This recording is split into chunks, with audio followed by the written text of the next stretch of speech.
Kurundwad police ठाण्याच्या हद्दीतील विद्यार्थिनीचा विनयभंग प्रकरणातील संशयित शिक्षक अजित भूपाल दिवटे याला अखेर कुरुंदवाड पोलिसांनी पंढरपूर येथून ताब्यात घेतलंय।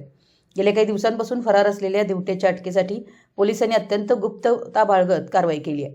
शुक्रवारी सकाळी त्याला न्यायालयात हजर करण्यात येणार आहे। विद्यार्थिनीच्या विनयभंग प्रकरणात आरोपी शिक्षक अजित दिवटे याच्यावर गुन्हा दाखल झाल्यानंतर त्याच्या अटकेची आरपीआय, लोक जनशक्ती पार्टी, पुरोगामी संघर्ष समिती, गावकरी, विविध सामाजिक संघटना आणि राजकीय पक्षांकडून केली जात होती। तपासातील दिरंगाईवरून पोलीस प्रशासनावरही प्रश्नचिन्ह उपस्थित करण्यात आलं होतं। या पार्श्वभूमीवर पोलिसांनी आरोपीच्या हालचालींवर लक्ष ठेवून सापळा रचला।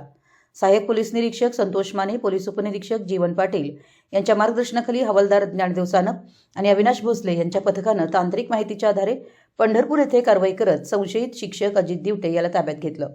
पोलिसांनी या कारवाईची पूर्णपणे गोपनीयता राखली होती।